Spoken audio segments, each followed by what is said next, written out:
नमस्कार, मेरा नाम संतोष चौधरी। शो का नाम टू द पॉइंट और हमारे साथ एक खास मेहमान हैं, उत्तर प्रदेश कोऑपरेटिव के कमिश्नर और रजिस्ट्रार हैं डॉक्टर हीरालाल जी।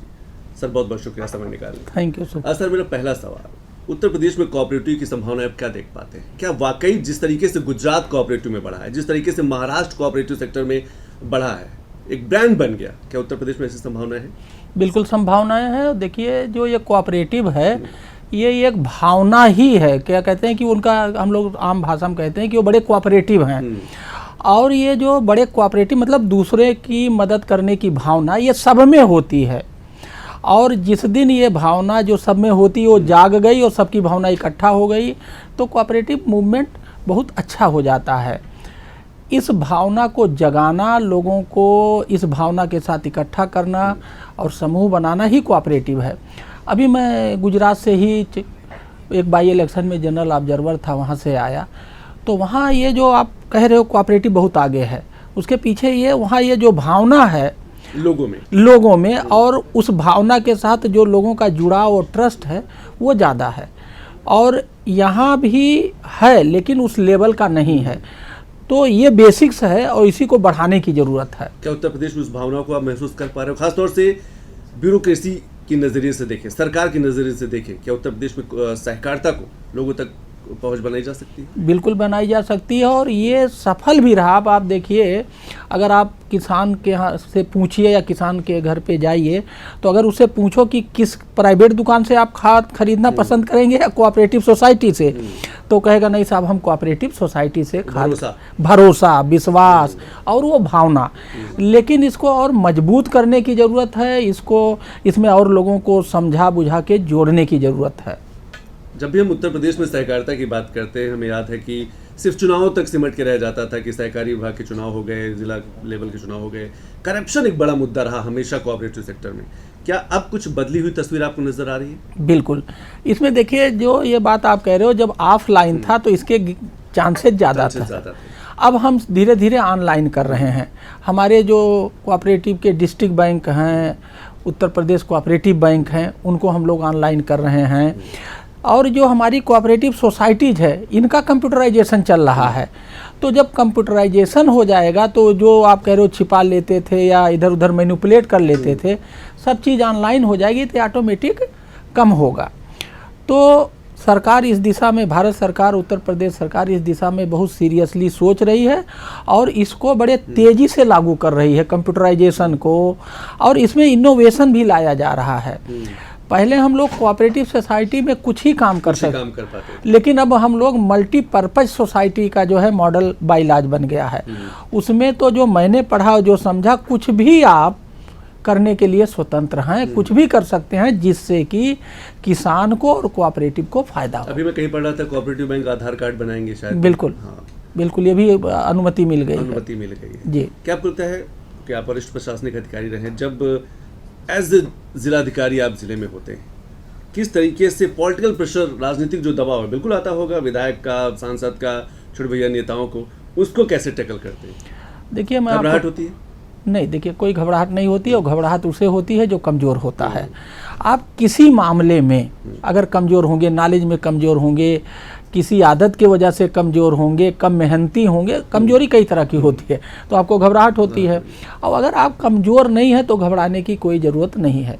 और जो जनप्रतिनिधि होता है उसका एक बहुत प्रैक्टिकल अच्छा नॉलेज होता है। वो हमसे अच्छा नॉलेज रखता है फील्ड का, प्रैक्टिकल और अनुभवी होता है, क्योंकि रोज़ वो जनता से लोगों से मिलता रहता है। तो हमसे उसके अनुभव, पब्लिक डीलिंग अनुभव बहुत होता। अगर आप किसी भी जनप्रतिनिधि को उसके सामने पूरा फैक्ट फिगर सहित सच्ची बात बताइए और आप अगर उसे कन्विंस बताते हैं कि साहब ये नियम है, ये कानून है, ये परिस्थिति है, इसमें ये काम हो सकता है और नहीं हो सकता, दोनों स्थिति अगर वो समझ गया, प्रोवाइडेड आप उसको केवल ऐसा नहीं हो सकता, ये नहीं चलेगा, आपको उसको कन्विंस करना पड़ेगा with reason, with fact, with figure, with proof समझाना पड़ेगा।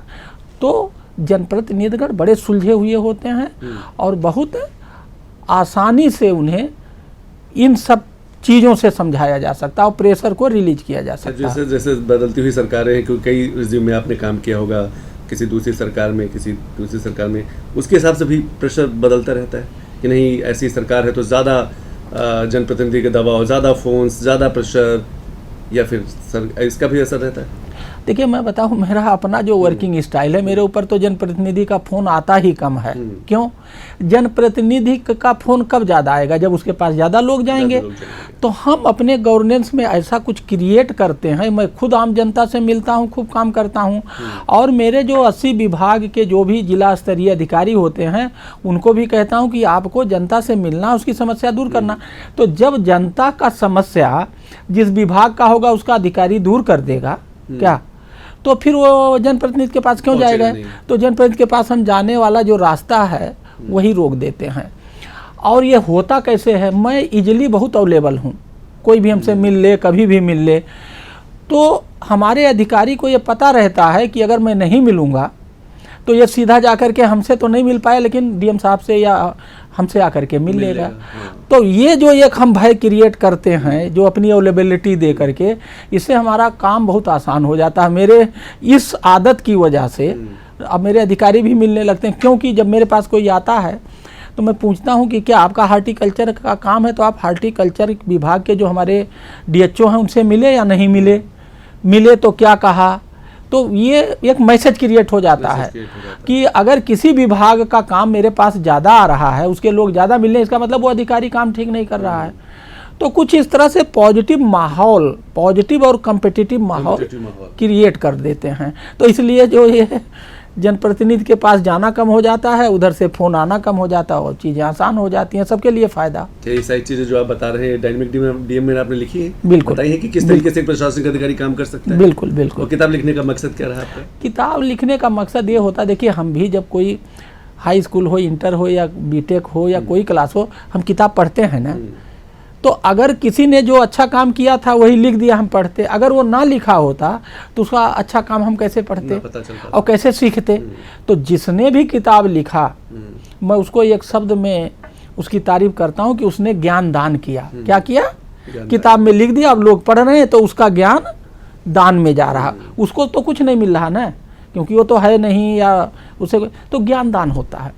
तो हमने भी जो काम अच्छे किए उसको हमने लिख दिए, लोग पढ़ रहे हैं, तो ये मेरा ज्ञान दान है, नॉलेज गिफ्टिंग, और ये सबको करना चाहिए। और अब कोई किताब ही इसका एक रूप नहीं है, आप वीडियो बना दीजिए, ऑडियो बना दीजिए, अब तो बहुत आसान हो गया है ज्ञान दान करना।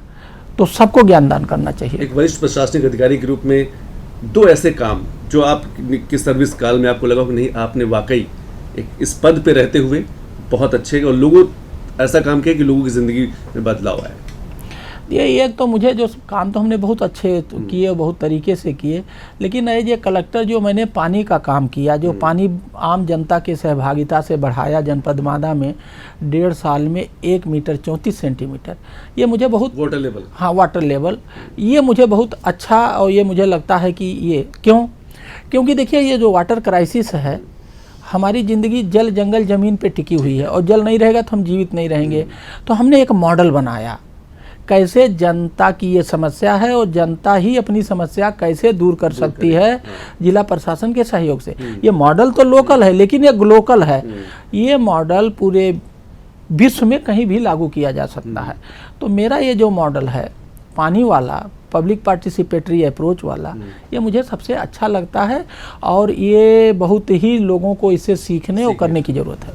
ठीक है, क्या आपको लगता है आपको शायद वाटर को लेकर, जल को लेकर अवार्ड भी मिला? हाँ, हमें इसमें बहुत सारे अवार्ड मिले, और बहुत लोग, और वाटर सेक्टर के जितने भी लोग हैं वो मुझे इस वजह से सब जानते हैं, क्योंकि हम लोग कहीं बैठकों में मिले, कभी इवेंट में मिले, कभी ऑनलाइन चर्चा में मिले, कभी ऑफलाइन चर्चा में मिले, और इस पर बहुत सारे न्यूज़ भी बनी, बहुत सारे वीडियो बने, बहुत सारे न्यूज़ बनी। तो मुझे काफ़ी लोग वाटर सेक्टर के जानते हैं। एक आईएएस ज़िले का सबसे बड़ा अधिकारी होता है, सबसे बड़ा मुखिया होता है। क्या आपको लगता है कि एक आईएएस का काम सिर्फ सरकारी कामों को निपटाना है, या फिर वो ज़िले में रह के कुछ बड़ा बदलाव भी ला सकता है? देखिए, एक आईएएस अफसर का काम जिले में रह के केवल सरकारी काम करना नहीं है। उसका मुख्य उद्देश्य तो यह है कि पानी की तरह, जैसे पानी होता है ना, जहाँ डालो उसी में वो मिल जाता है, तो तो एक जिला अधिकारी का काम पानी की तरह आम जनता से मिलना, उसकी समस्याओं को समझना और उन समस्याओं को हल करना। जो भी डिफरेंट विभाग हैं, जो डिफरेंट विभाग है वो अपने विभागीय समस्याओं को हल करता है। ये तो हो गया सरकारी तौर पे।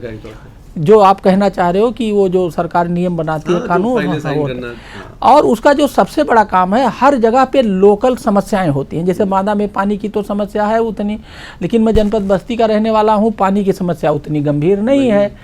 तो ऐसे बस्ती की दूसरी समस्या है, बांदा की, हर जिले की कुछ ना कुछ समस्याएं हैं।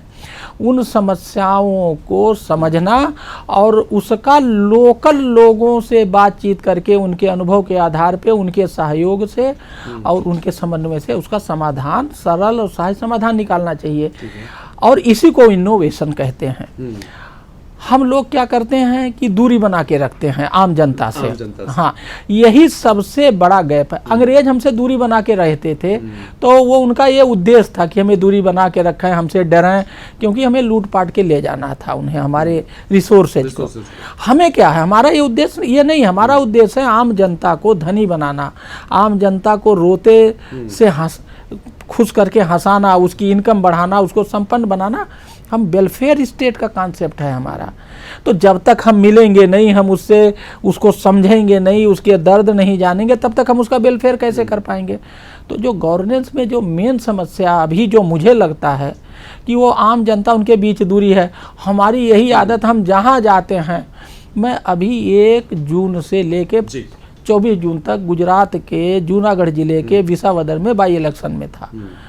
हम वहाँ पे, हमारा गनर, मैं आप जनरल ऑब्जर्वर था, जनरल ऑब्जर्वर का एक महत्वपूर्ण पोस्ट है और बड़ा सब दूरी हाँ प्रोटोकॉल है।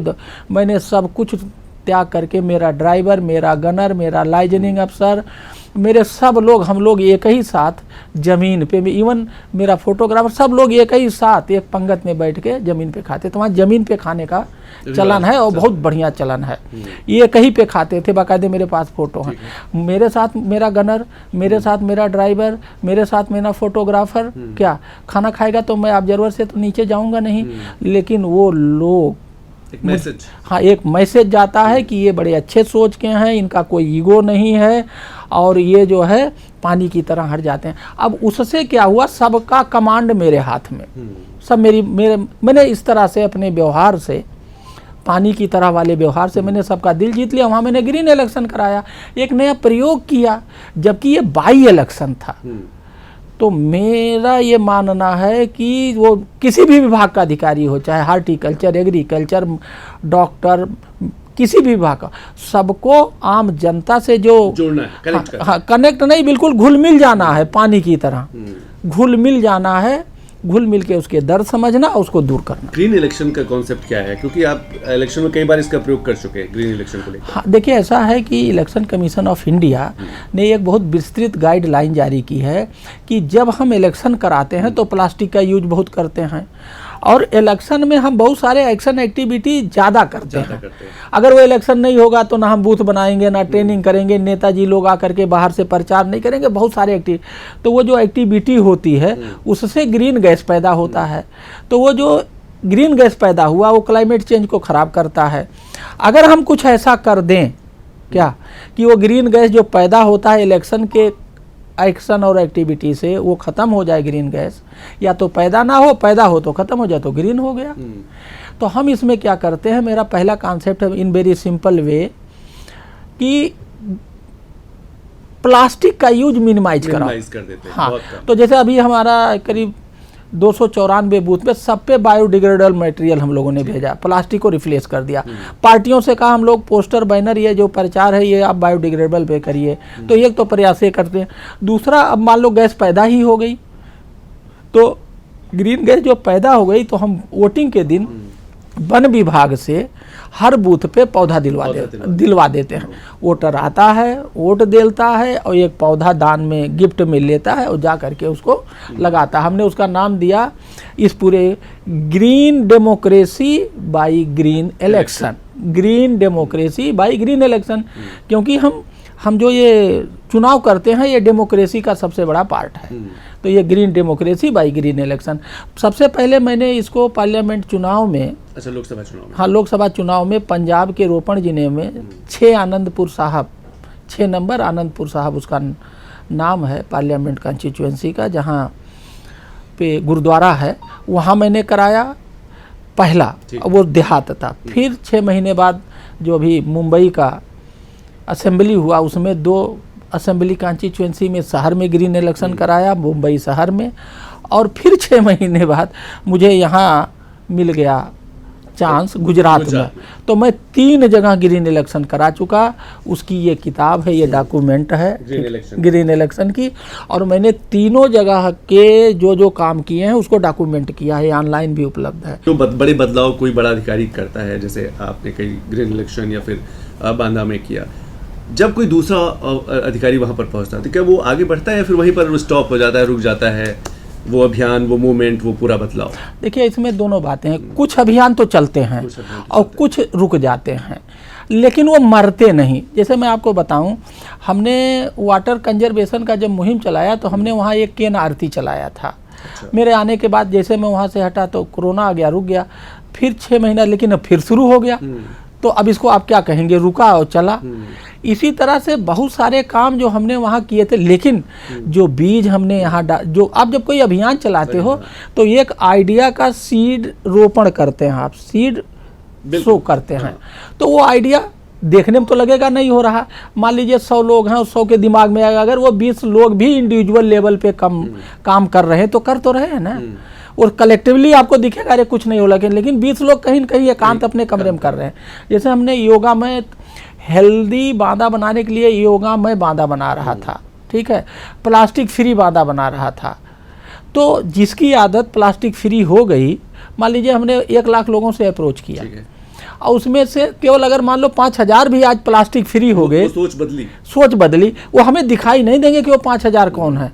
तो कोई भी अभियान बर्बाद नहीं होता, वो कभी जीरो पे नहीं आता है, उसका स्केल डिफरेंट होता है, उसका स्केल डिफरेंट होता है। एक बार फिर हम कोऑपरेटिव की बात करेंगे, क्योंकि केंद्रीय सहकारिता मंत्री अमित शाह के पास बड़ी जिम्मेदारी है पूरे देश भर में कोऑपरेटिव को आगे बढ़ाने के लिए। उत्तर प्रदेश एक बड़ा राज्य है, आप कोऑपरेटिव कमिश्नर हैं, क्या आपको लगता है युवा अगर, क्योंकि उत्तर प्रदेश सबसे अधिक आबादी वाला प्रदेश भी है, युवाओं की भूमिका को किस तरीके से देख पा रहे हैं कोऑपरेटिव में? देखिए युवाओं की भूमिका बहुत अच्छी है और बहुत अच्छी हो सकती है।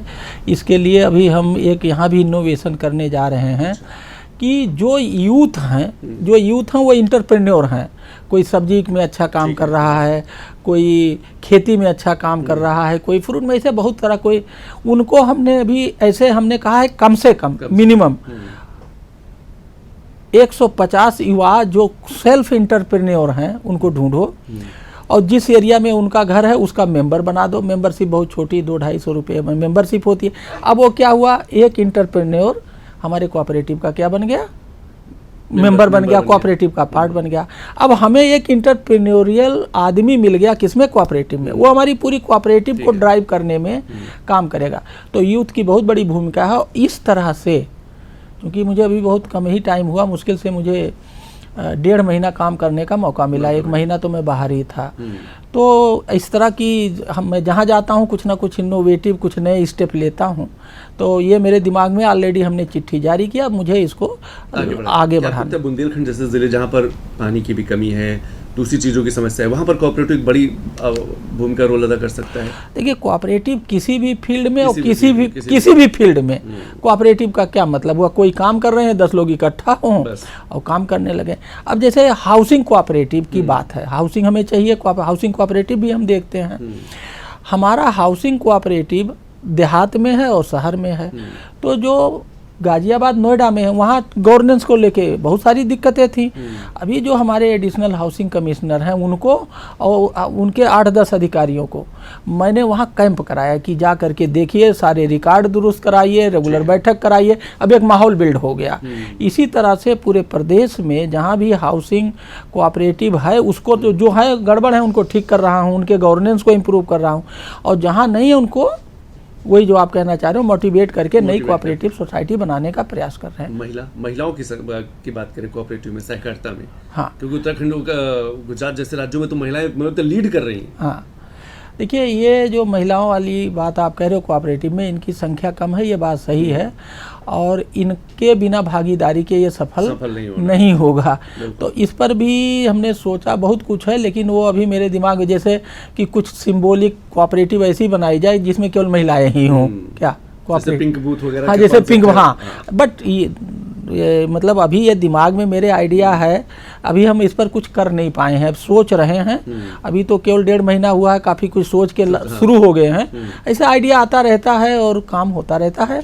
लेकिन मैं आपके बात से सहमत हूँ कि जब तक महिलाओं की भागीदारी कोऑपरेटिव में नहीं बढ़ेगी, हमें वो सफलता नहीं मिलेगी जो हम चाहते हैं। सेक्टर वगैरह में तो बड़ी बहुत बड़ा सेक्टर है और इनमें बहुत बड़ी भूमिका है उनकी। डेयरी में पूरा गांव का काम अगर देखा जाए तो गांव हर घर का जो मैनेजर है वो हमारी महिला ही है, नारी शक्ति है। यस, बचपन से शुरुआत से सोच लिया था कि आप IAS अधिकारी बनेंगे, प्रशासनिक अधिकारी बनेंगे, या फिर बाद में माता पिता का दबाव रहा कि नहीं कुछ करना है, सरकारी नौकरी चाहिए?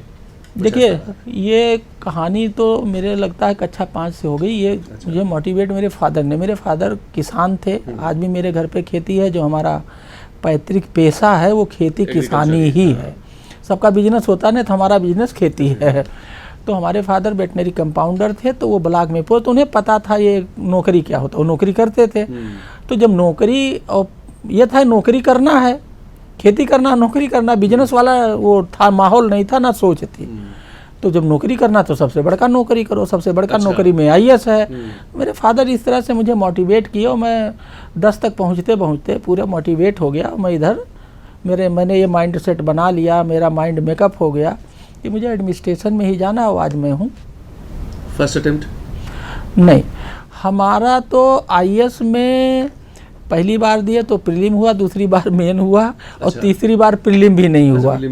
लेकिन हम जब PCS का इम्तिहान दिया तो पहले ही चांस में मेरी 19th रैंक आ गई, 19वीं जनरल से सिलेक्शन हो गया, और फिर मैंने PCS उधर छोड़ दिया, PCS किया, फिर 2009 में मुझे IAS मिल गया। 2009 में आपको IAS मिल गया। कई जगह आप गए, कई जिलों में गए, कई जगह ट्रांसफर हुआ। सबसे ज़्यादा आपको कोई ऐसा स्मरण, कुछ ऐसी यादें, चाहे वो बांदा से जुड़ी हो, एक दूसरे जिले की जुड़ी हो, कुछ ऐसा आप बता पाएँ जो आपने डायनेमिक टीम अपनी जो किताब है उसमें भी जिक्र किया? देखिए, मैं अगर चाहे राजनीतिक प्रेशर भी हो, चाहे कोई किसी बड़ी चुनौती से निकल के बाहर आना हो। देखिए, मुझे अगर इस तरह से देखें तो संभल की 2-3 घटनाएं मेरे लिए बड़ी स्मरणीय हैं, जो कि थी बहुत निगेटिव, उसको मैंने किया पॉजिटिव।